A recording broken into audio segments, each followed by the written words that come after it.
بسم الله الرحمن الرحيم الحمد لله والصلاة والسلام على رسول الله صلى الله عليه وعلى آله وأصحابه ومن والاه. بینندگان عزیز گرامی، قبل از ما از خداوند عزوجل التجا و تمنا میکنم که روزه و نماز و طاعت عبادت و شب قدر، این همه عبادت های انجام داده ما و شما رو پروردگار به درگاهش قبول بفرماید و خداوند عزوجل عید سعید فطر، عید رمضان رو برای همه ما و شما مبارک و با برکت بگرداند. موضوع امروزه ما در باره عید است، فضیلت عید. خب دیگر ما میبینیم که بعد هر یک عبادت های پرمشقت پروردگار یک خرسندی برای عبادت کننده پیشکش کردگی هست. حالا عید رمضان بعد خب روزه مبارک رمضان یک ماه، این یک ماه چی 30 باشد چی 29 باشد. حالا ماه اگر 29 باشد یک ماه میگوییم، 30 هم باشد یک ماه میگوییم. خب به همین مناسبت من به بینندگان عزیز گرامی میخواستم که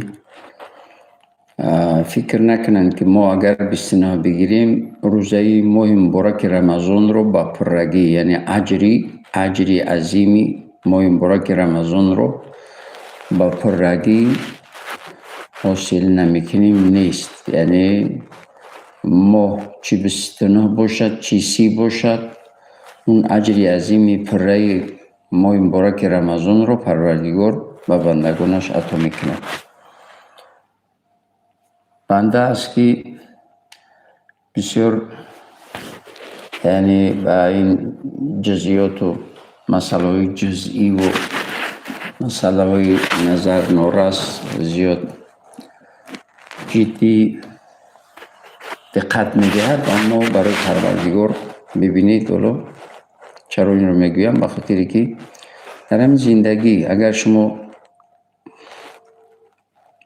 99 نیکی کردید، در اخیر اومدید اگر یک خدا نشان ندهد اگر یک بدی از شما صادر شد، خواه غافلانه خواه آگاهانه، در کدام شکلی که نباشد، انسان ها مردم اون 99 نیکی رو فراموش میکنند، فقط همون یک بدی اخیری که خو در غفلت غافلانه خو یعنی آگاهانه انجام دادید، همون رو پیش رو میارند.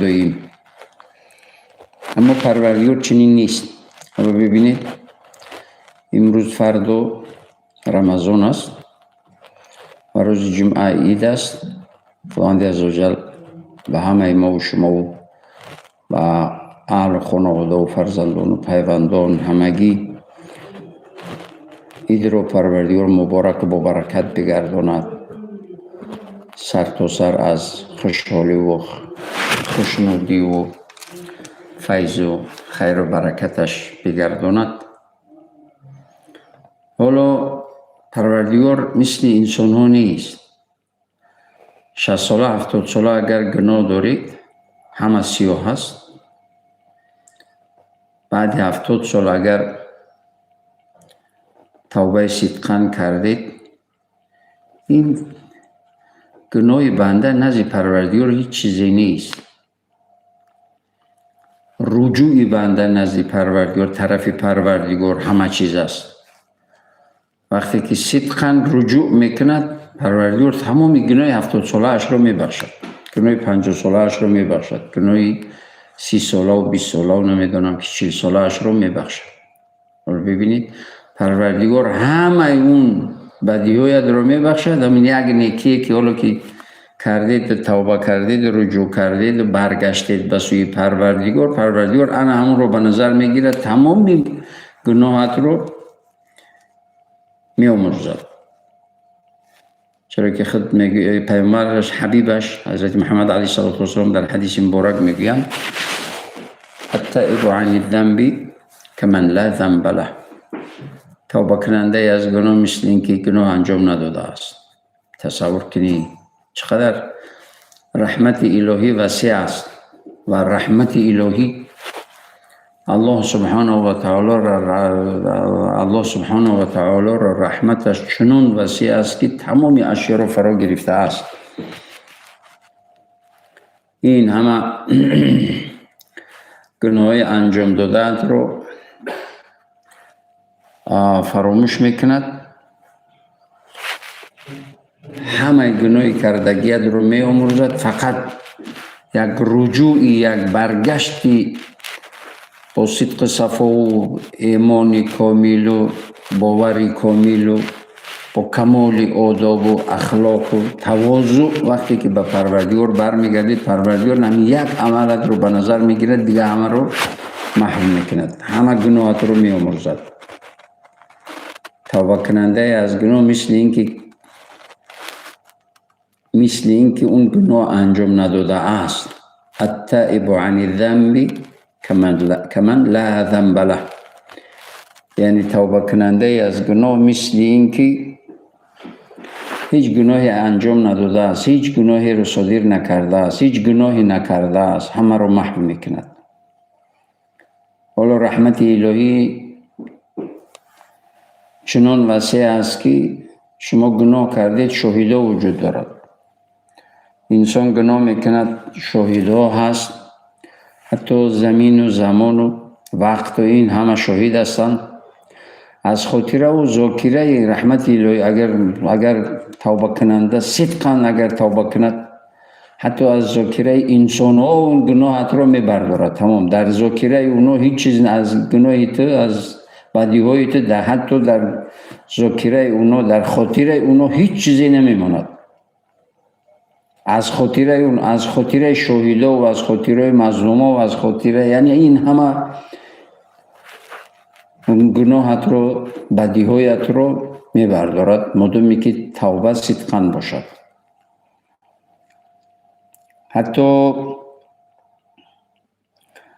فردا روز قیامت، خب دیگر فردا روز قیامت میگوییم داریم روز قیامت، میدونید چی روز است؟ روز حساب کتاب، روزی حساب دادن، روزی دعوا. پروردگار فلانی به من ظلم کرد، پروردگار به فلانی نیکی کردم. این حسابات است. بین دو بنده دعوا می شود،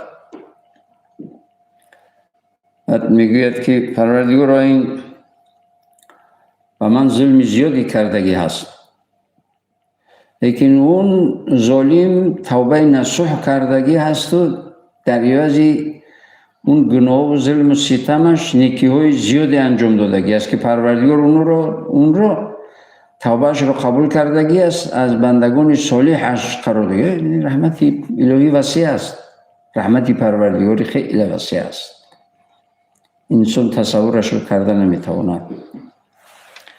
همچنان که ذات پروردگار را بنده تصور کرده نمیتواند، رحمت الهی را تصور کردنش برای بنده یعنی عاجز میآید.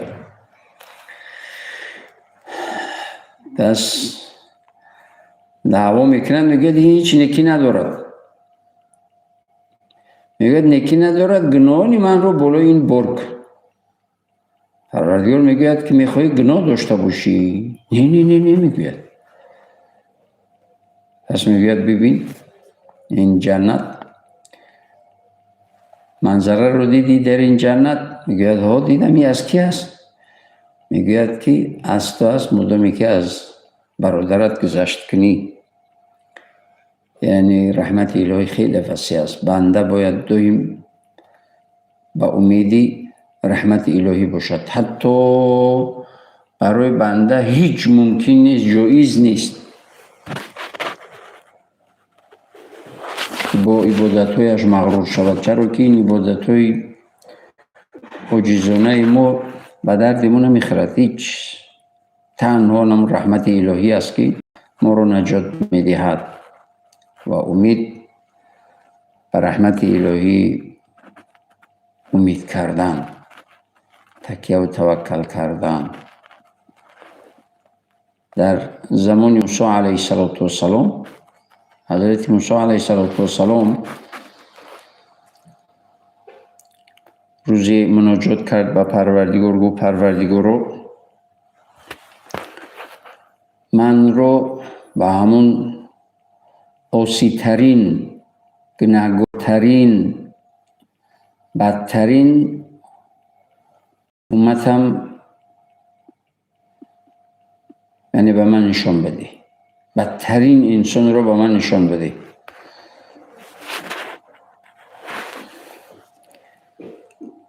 پروردگار گفت که موسی برو دروازه شهر بست، اولین آدمی که میبراید از این شهر، خب دیگه پیش در شهرها دروازه داشتند، شب میبستند، روزا میکشدند. اولین انسانی که میبراید بدترین، عاصی‌ترین بنده من از امتون تو هست. ببین بر وقت میرود میبیند که یک مرده با پسرش، دستی پسر خردسالش گرفته رفته برآمده ایستاده از دروازه. این پیامبر اولوالعزم حضرت موسی علیه السلام میگه پروردگار رو هدایتش کن و میرد از عقب زندگی میشه. میبیند که عاصی‌ترین یعنی گناهگارترین یا عاصی‌ترین انسان مسلمان. پس باز بعد مدت میگوید که پروردگار رو به من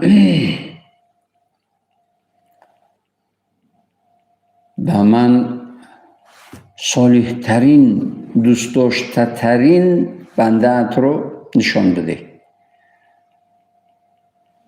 پس میگوید که این موسی برو همون نزد همون دروازه شهر، اخیرا آدمی که داخل می شود همون بهترین بنده من هست که هیچ گناهی ندارد،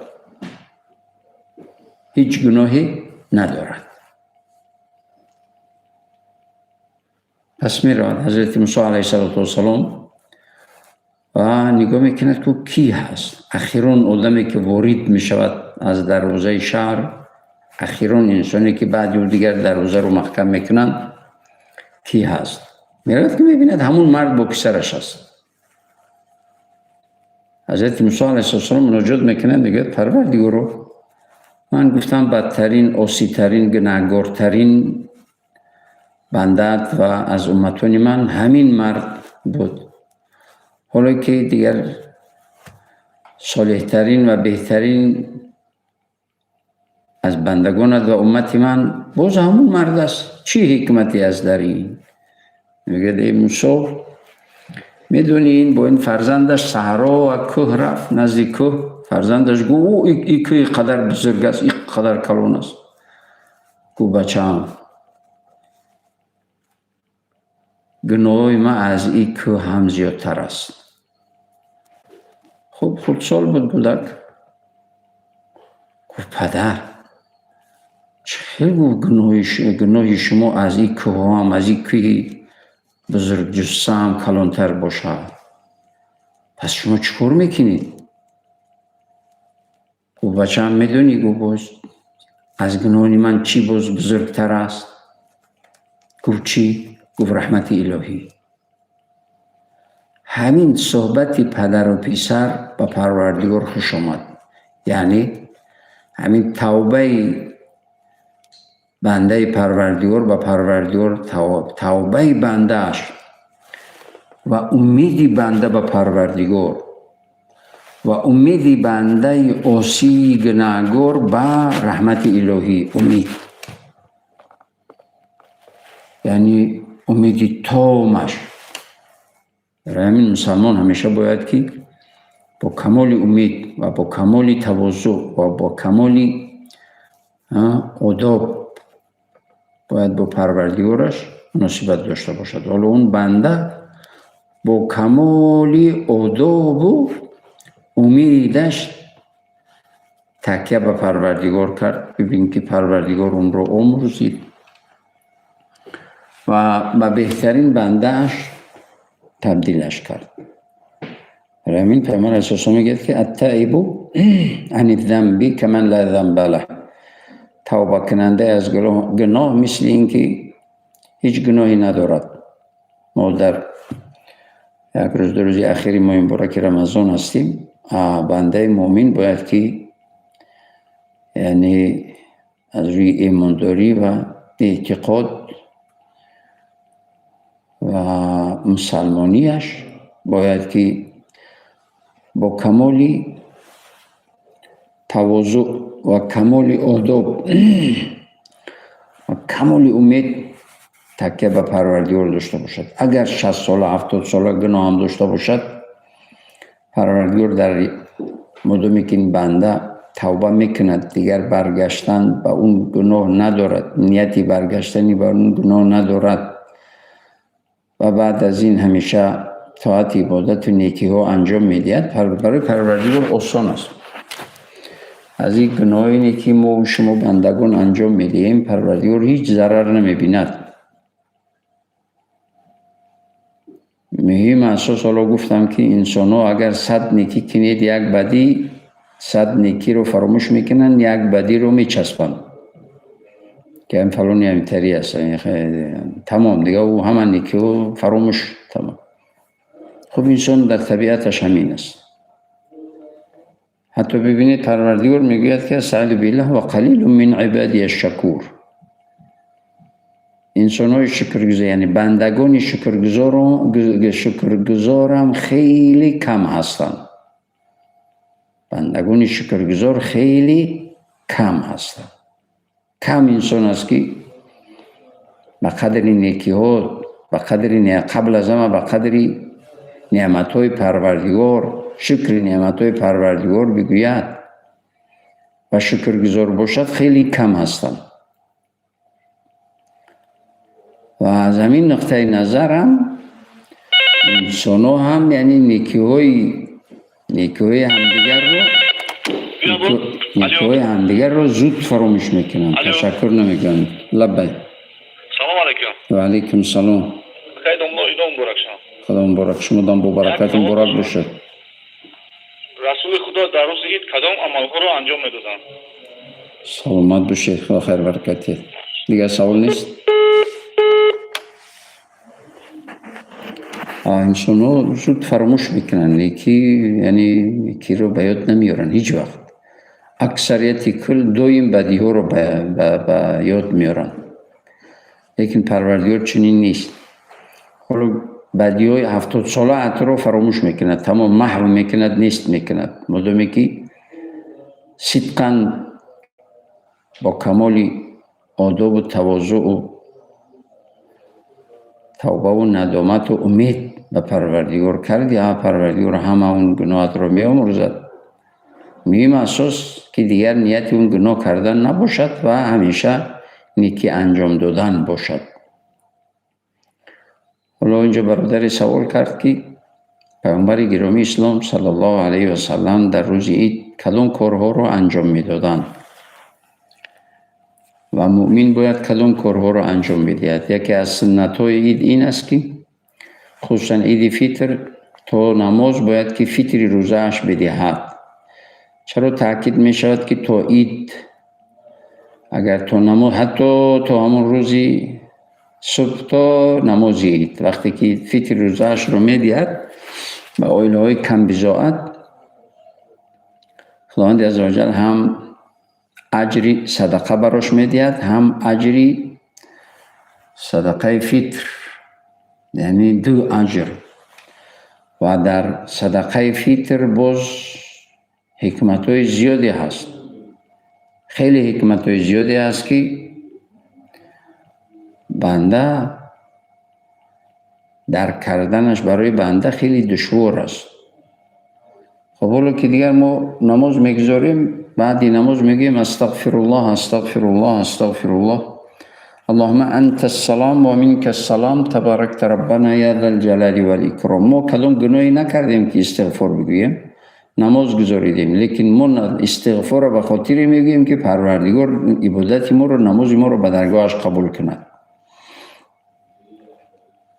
حالا فطر روزه رو هم به خاطر میدیم که انسانی است، خدا نشان ندهد کسی رو غیبت کردیم یا کسی رو بد گفتیم یا فکری بدی داشتیم، یگون خطا و لغزش، نقصان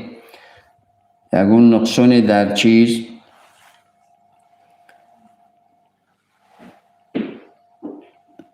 اگر یگون نقصان در روزه همون باشد، پروردگار به واسطه همین یا صدقه نوچیز، صدقه فطریه نوچیز. ولی برای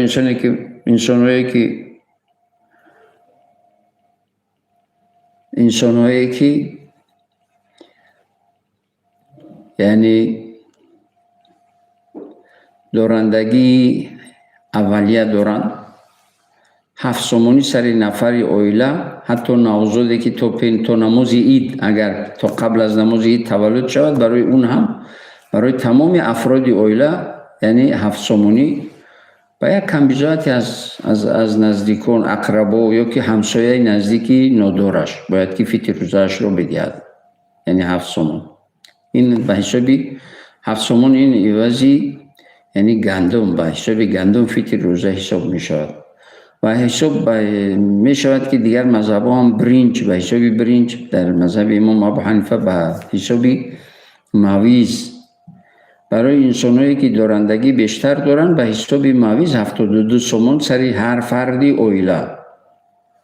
اگر اویله 10 نفر باشد پس 700 چند سومون می شود، یعنی همین است، 720 سومون. فطر روزه باید که تو نماز عید بدهد.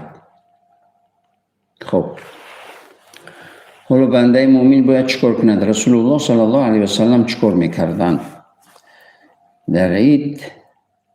روز عید کارهای خیری که میکردن، عملهایی که انجام میدادن که برای امتونش همه سنت است. قبل از همه چی پیش از نماز عید، قبل از خارج شدن از خانه یا بعد بامداد، تکبیر تشریق در نماز عید، الله اکبر الله اکبر لا اله الا الله، الله اکبر الله اکبر ولله الحمد، الله اکبر الله اکبر لا اله الا الله والله اکبر الله اکبر ولله الحمد. این تکبیر تشریق رو بعد نماز بامداد تا وقتی نماز عید فطر این تکبیر میگفتن.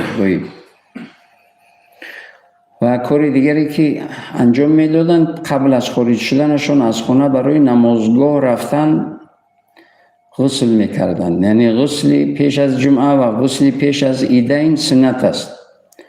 خب باید تاکیدم کنم که انسانایی که سالم هستند، چرا که بعضی وقتی که غسل میکنن یا آبازی میکنن ایران ببرن سرماگی یا که شمال میخورن، وابسته به سلامتی، چون که امکانیت و سلامتی دارن باید غسل کنن در روز عید. و خوشبویی، پیامبر علیه السلام دائم نمازهای جمعه قبل از نمازهای عید خوشبویی میکردن. خوشبویی بهترین، حتی در حدیث آمدگی است که از کوچه میگذشتن ولی میرفتن، بعدشون یگون کسی که میامد میگفتن که پیامبر علیه السلام از اینجا گذشته است. میگفتن از اینجا فهمیدید؟ میگفتن که بوی عطر پیامبر علیه السلام یعنی تو به حال بوغ نشده است، وجود دارد. یعنی میگذشتن حتی بوی خوشبویی پخش میشد در راه و در کوچه، پخش میشد که تو یک چند لحظه ای رو میموند آدمی که مستقیما بعد از پیامبر علیه السلام که میرفتن بوی عطرشون و مشامشون میرسید و حس میکردن که پیامبر یعنی الان از اینجا عبور کردن خوشبویی. و دیگر سنتایی که در روز عید پیامبر علیه السلام میکردن بهترین لباسشون رو میپوشیدن، بهترین لباس در بر میکردن. چه لباسی نو باشد خوب، اگر نو باشد نو خوب، اگر نو نباشد تازه باشد، شستگی باشد، تمام. مهم اساس لباسی تازه باشد، خوشبویی باشد. پس وقتی که نمازگاه می رفتن از راه در برگشتن از دیگر راه می رفتن. حالا فرض کردیم دو راه هست، رفتنی به مسجد از یک در رفتن از یک راه بروید تا اینکه سنت به وجود بیاید و از راه دیگر بر بگردید. این چی حکمت دارد؟ شاید خداوند بهتر میدوند، لیکن شما وقتی که سجده میکنید مسجد میایید با نمازگزاران نماز جماعت میکنید. چرا نماز جماعت ثوابش 27 درجه از نماز تنهاگزار ثوابش زیاد است؟ به خاطر که همین جماعت شاهدی میتونن که شما نماز گذاریدید. حالا در قرآن یک عباره عجیب و نجیبی بزرگی وجود دارد. میگوید که چیز؟ میگوید که استعیذ بالله و تعاونوا علی البر والتقوى ولا تعاونوا علی الاثم والعدوان. شما نیکی رو دست جمعانه انجام بدهید. نیکی رو شما دست جمعانه انجام بدهید. چرا نیکی رو دست جمعانه؟ یعنی عبودی مسجد، عبودی مکتب، یتیمخانه، راه، محل، کوچه، با جو جمعیتی دست جمعانه انجام بدهید. بخاطر که فرد روز قیامت همه همون آدمایی که در همین کار خیر، در همین نیکی، در عبودانی شریک بودن، همگی میگن پروردگارا من این فلان نیکی رو انجام دادم، فلانی ها بودن. حالا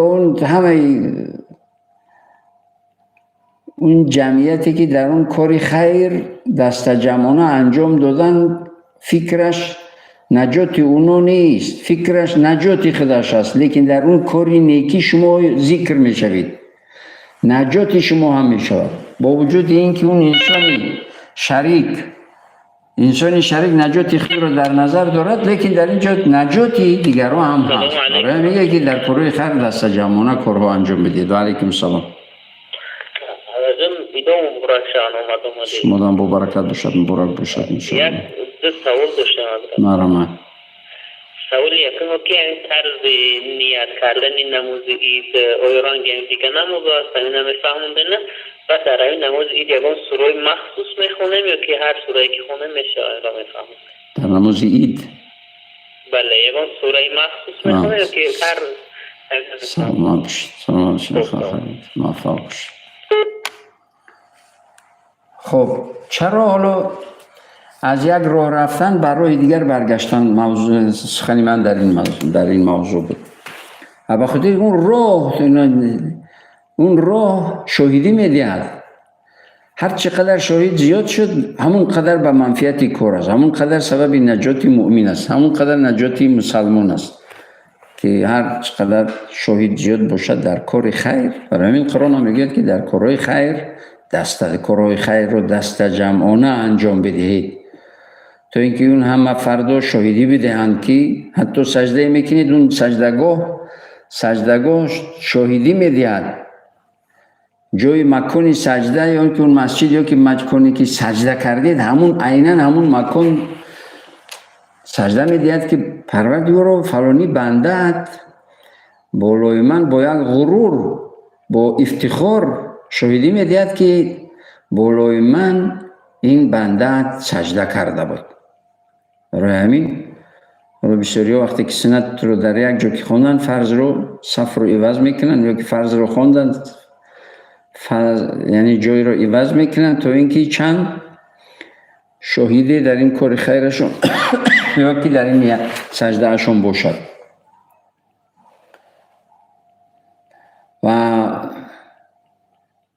یکی از سنتایی که انجام میدادن پیامبر علیه السلام در روز عید رفتن از یک رو برگشتن از روی دیگر و چندین هر نفری که از پیششون می آمد تبریک و تهنیت و دعای خیر و برکت می گفتن و مسلمان هم باید چنین باشد. ولی غسل لباسی بهترین در بر کردن هم بهترینش کدام خور نو باشد، خوش شستگی تازه باشد و بهترین خوشبویی و راه رفتن به مسجد. باید قید کنم که در روز عید ماشین رو دور بمونید، قدم بزنید، سلامتیتون می شود. بعد از قدیم در مردم ما یک گپ است که میگویند که وقتی که به سوی مسجد قدم میزنید پای راست اجر، پای چپ محوی گناه. پای راست اجر، پای چپ که گذاشتید قدم گذاشتید یعنی بخشش گناه، اجر و بخشش گناه، اجر و بخشش گناه. و ماشین دورتر بمونید، قدم زنید تا اینکه از اون اجر، از اون برکت و از اون چیز خیر و فضیلت الهی به چیز شوید، بهره‌مند شوید. حالا گفتن که سوال نوبتی چنین بود که کدام سوره خوانده می شود؟ خب در نماز عید دیگر همه اقتدا میکنن به امام میخواند. هر سوره را که بخواند، یعنی سوره ها معین شدگی نیست، یعنی هر سوره را که بخواند قرآن همه در فضیلت برتر هست. لیکن بعضی گاه در نماز ویتر وارد شدگی هست، ولی که در سنت بامداد اکثرا پیامبر علیه السلام سوره قلیه و سوره قل هو الله میخواندند. رکعت اول قلیه، رکعت دوم قل هو الله. قلیه یعنی عزم اراده ایمان و قل هو الله یعنی سوره چیز؟ سوره قلیه عزم و اراده و ایمان کامل للمؤمن که به تکرار که پروردگار رو من تنها تو را عبادت میکنم. و سوره اخلاص یک سوره قل هو الله یعنی چیز؟ وصف و صفت الهی، پروردگاری که هیچ همتا ندارد. این سنت بامداد. یا ویتر سوره محل سوره سبح اسم ربک الاعلی، سوره اعلی و سوره قلیه و قل هو الله میخوندن، یعنی میخوندن، لیکن واجب نیست. کدام سوره را که بخونید قبول است. لبیک. الو السلام علیکم استاد محترم. و علیکم السلام و رحمت الله و برکاته. اومدید رمضان مبارک حضرت جان. شما با برکت مبارک باشد، سلامت باشید. حضرت جان یک سوال داریم. اولا بجون. همه رمضان 29 روز می آید، آیا فضیلت 30 روز رو دریافت میکند؟ همین 20 مایل سلامت دیگه سوال نیست؟ نه حضرت جان. خدا خیر برکت سلامت باشید. حالا دیگر یعنی سوالی نوبتی جواب میدادم. هر سوره رو که هر آیت‌های رو از سوره‌های امام بخواند درست است. معین شدگی نیست، حدیث وارد شدگی نیست که کدام سوره بخونید. هر چیزی که خوندن من گفتم فقط از روی چیز برای معلومات گفتم که در ویتر پیامبر علیه السلام شعر مهر سوره اعلی، سوره قلیه و سوره چی قل هو الله رو میخوندن. سبح اسم ربک الاعلی و قلیه و قل هو الله. یا اینکه در سنت بامداد قلیه و قل هو الله میخوندن. خب دیگر هر سوره را که بخواند امام درست است، قبول است. و نیتش هم لبین. الو سلام علیکم. و علیکم السلام. حضرت جان یک سوال داشتیم. مرحمت. حضرت جان برای یک مسجد دو خراب نماز جماعت کردن جایز هست؟ سلامت باشید، خیر برکت. یعنی دو بار نماز عید خوندن در یک مسجد درست است با جماعت. همین خیر. سلامت باشید، خیر برکت. یک سوال دیگه هم داشتم حضرت جان. رابطه. همین برای خوشبویی زدن. خب اما خوشبویی میگن که اگر هر قدر شما سه باشد میخرید مثلا در حساب اسپیس نمیشید، مثلا دکتر 2000 میخرید 1000 میخرید. یعنی دیگه سوال نیست؟ تمام.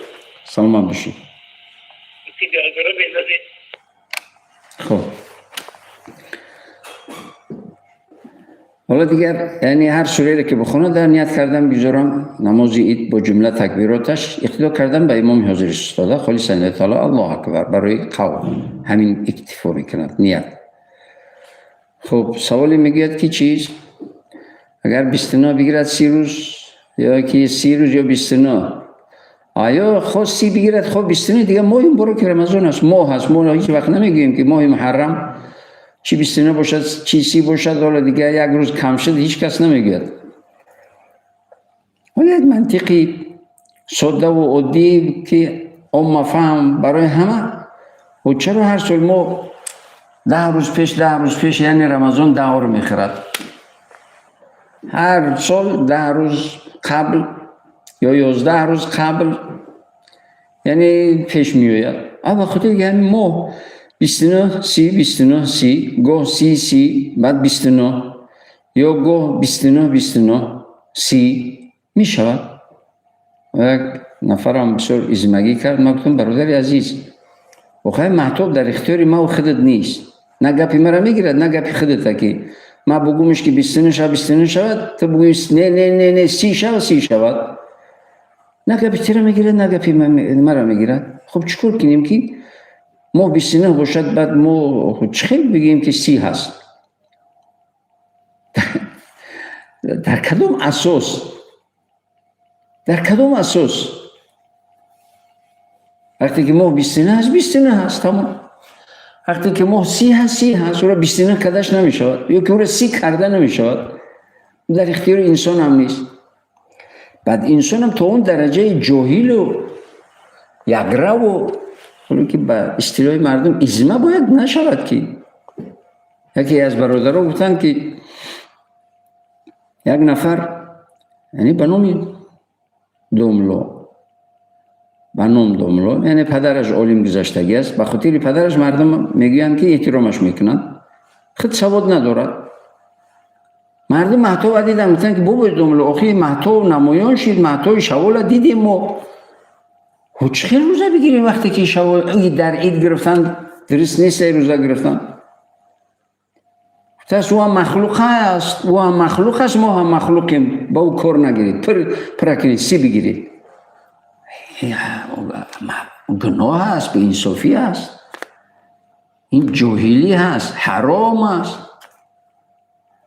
بعد فتنه هست و مسلمان باید که از همون اداره رسمی حالا که دیگر در اداره رسمی تنها یک سید مکرم عبدالقادر زاده تنها خودش نیست و 25 تا عالم دانشمندان اسلام اعضای این شورای علما هستند از گوشه و کنار جمهوری همه اینو اندیشه دارن همه اینو تجربه دارن همه اینو ریش سفید کردن در همین راه همه اینو علم دارن برای همین باید که به فتنه داده نشوید. 29 وقتی گرفتید پروردگار اجر همون 30 رو میدهد هیچ وقت کم نمیدهد. ببینید در برین رمضان اگر پروردگار در عوض هر نیکی از 1 تا 10 بدهد در ماه مبارک که رمضان 2 روز دیگه هست فرصت است غنیمت بدونیم از 10 شروع می شود تا 800 اجر می دهد. حتی رمضان هیچ کس نمیداند که چقدر اجر دارد چرا که حبیبش از پروردگار میگوید که از صوم لی و انا اجزی به این رمضان از من اجرش رو میدهم اجرش به حساب است اجرش رو هیچ کس نه ملائکه میداند نه دیگر نه انسان پروردگار خود میداند. برای این رو غنیمت بدونیم و مهم اساس فتنه نکنیم سواد نداریم تجربه نداریم. من یک صحبتی هم گفته بودم تکرارم شد یک چند سال قبل 29 گرفته بودیم یک جا داخل شدیم یک جا که یک نفر میخواست برو من گفت نه برو ایجا بیا حالی که دعوا داشتی که رمضان 29 نمیشه در رئیس شورای علما بشینید صحبت کنید. چرا از عقیب گپ میزدی؟ چرا میگریزی گپ نمیزنی؟ بشین صحبت کنی. کی روسس ما انیق کنی، ما رو حیران نکنی، ما رو گرنگ نکنی. بشی اینجا کجا میبروی، کجا میگریزی؟ بشی. همچنین چی مسئله است؟ گفتی همین دوملو. خب دیگر بانم دوملو چطوری که گفتم میگه که 29 نمیشد رمضان، دویم 30 میشد. خب گفتم مایلش قبول. سوال یکم خودت ده اکی دوملو همی ماهی رجب چند بود؟ نمیدونم. ماهی شعبان چند بود؟ نمیدونم. خیلی دیگه محرم و سفر و دیگرش رو نمیپرسم، ولی که نمیدونید. از کجا میدونید که رمضان 30 است نباشد؟ اونا شکو نمیدونیستید و فکرم که از حساب قمری پیگیری نمیکنید، بو نمیبرید، ندارید، کارشناس نیستید. فقط در همین رمضان میچسبید برای فتنه کردن. حالا گفتم برای چی هر سال رمضان 10 روز پیش میآید؟ رمضان در تابستان هست، رمضان در زمستان هست، رمضان در تیرما هست، رمضان در بهار هست. نمیدونم. خب که نمیدونی کار اختر نمیکنی از برای خدا. همین مسئولیت وضعی یک گناهی که آخر هیچ منفیتت نیارد. حالا بگم که اگه فایده بگیری مایلش بگیم که اگه به خاطر فایده گناه میکنی که میگه چطوری که مردم هم میگوین که دیگه جوشد و گور سوزد هم که باشد خدا نشان ندهد، خدا حفظ کند هممونا که به هیچ گونه معصیتی نرویم، برای منفیت شده به معصیت نرویم هرگز. خدا نگه بدارد، حفظ کند. حالا که دیگر هیچ فایده‌ای که نیست در همین کار. چرا بودین؟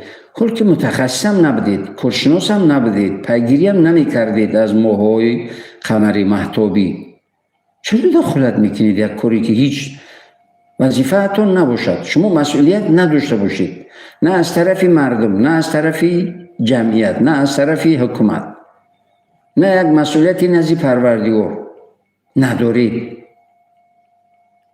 چرا دخالت میکنید؟ مردم رو پریشان میکنید.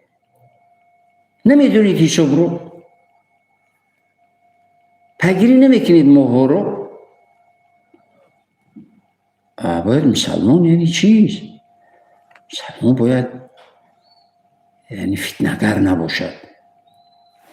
اونی که فتنه‌گری میکند، مردم رو پریشان میکند، مردم رو تشویش و فتنه انگیزی بین مردم میکند، اون یعنی در ایمانش یعنی ایمان کامل نیست، در ایمانش حتی شک است. باید استغفار بگوید. چرا که پروردگار خود میگوید استعیذ بالله الفتنه اشد من القتل. فتنه انگیزی در بین مردم از قتل، از انسان کشتن به گناه وزنین‌تر است. حالا میگه پیامبر صلی الله علیه و آله در حدیث میگه که سخنی میگوید و اهمیت نمیدهید، سخنی میگوید و اهمیت نمیدهید، یا سخنی کسی رو در جای دیگر نقل میکنید، سخن چینی میکنید با همین اهمیت نمیدهید. میگید میدونید 70 تیرمو در عذاب مبتلا میمونید، خدا نشان ندهد. برای همین از فتنه و از گپچینی و از غیبت و خصوصا علما و دانشمندان میگویند که غیبت علیم عذابی سخت دارد و گوشتش زهرآلود است، هلاکت میکند. یعنی غیبت یعنی چی؟ خونی گوشتی برادر مومن رو خوردن است و اون گوشتی که زهر دارد هلاکت میکند. خصوصا در مسائل دینی باید که انسان بسیار آگاه باشد، بسیار سنجیده بگوید، بسیار فهمیده بگوید، هرزگویی نکند، احتیاط کند باید مسلمان. حالا هم ابتدای رمضان هم خب در هیچ ممکن نیست، صفر است دیدن ماهتاب، هیچ ممکن نیست دیدن ماهتاب موافق حسابی پیشکی و واقعیت و حقیقت. از کیم گجاها بعضی به اندیشه ها غافلا اعلام کردن که دیگر که به قبکی دیگر آمد رمضان. برای همین نه، من چرا گفتم که حالا تنها یک سید مکرم عبدالقادر زاده رئیس شورای علما در اینجا نیست، یعنی 25 عالمی دیگر در اینجا هست که نه رئیس شورای علما رو گپ زدنی میمونن، نه دیگر رو گپ زدنی میمونن. که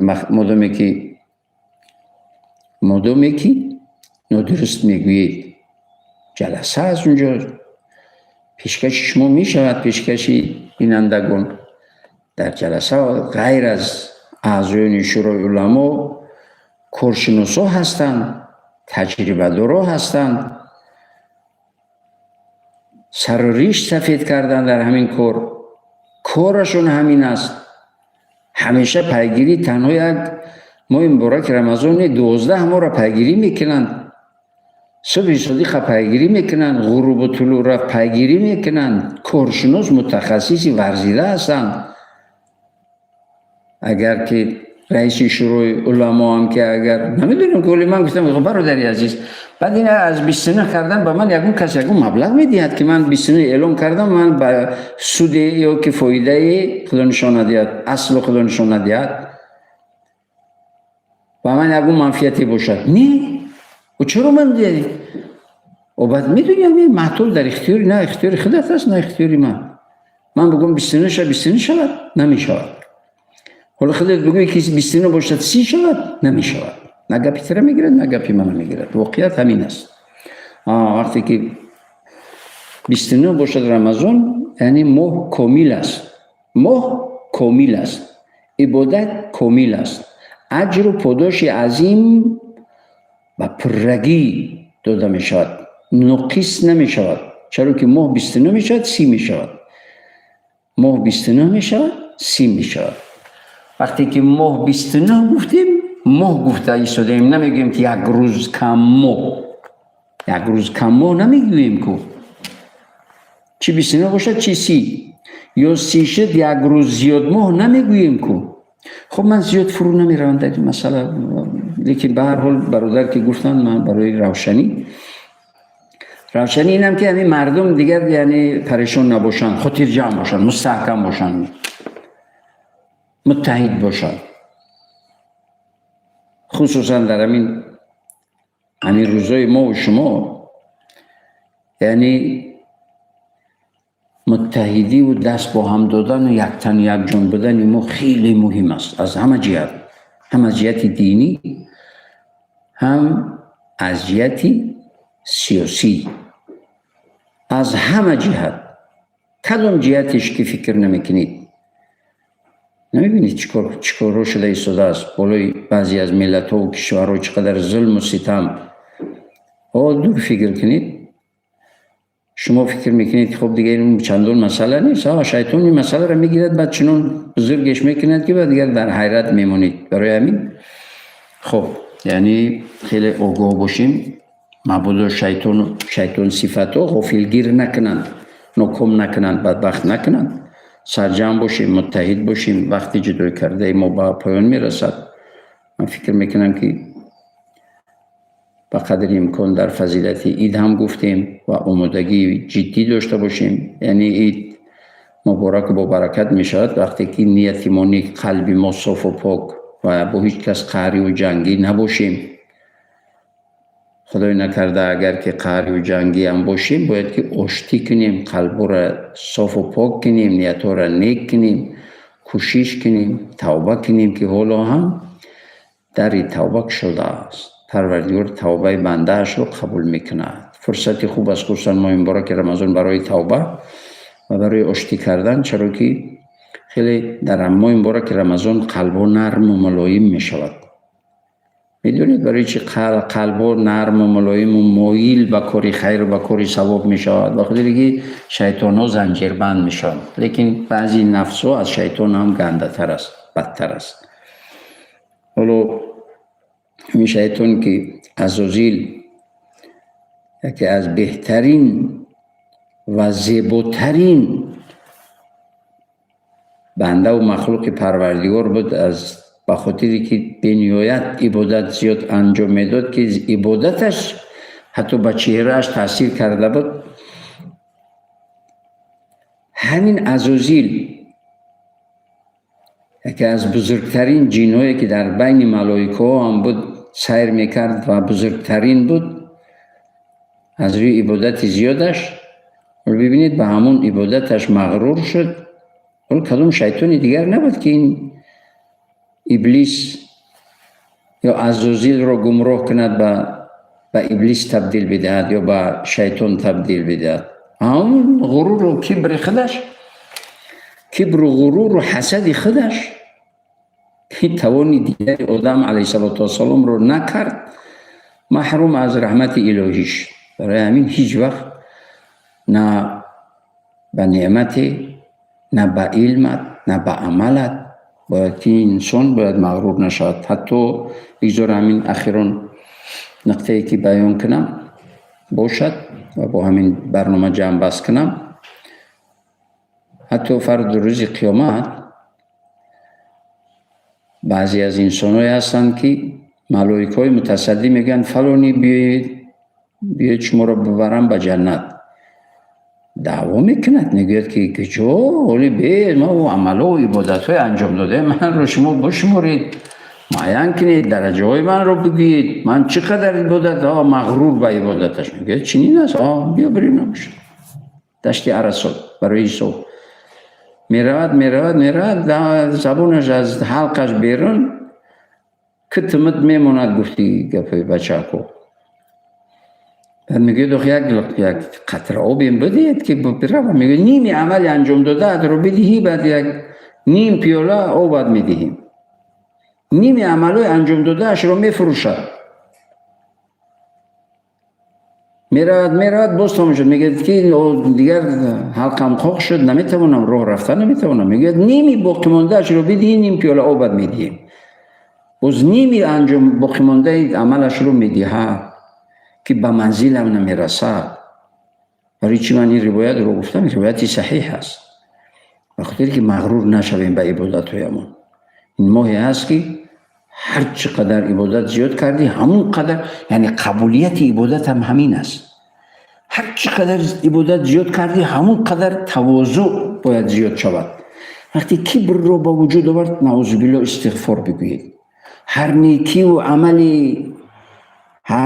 و عملت اگر کبر رو با وجود آورد ببینید که اینجا وسوسه شیطان است. بنده مومن استغفار کنه. برای همین همگی امید به رحمت پروردگار با رحمتش بگیرد.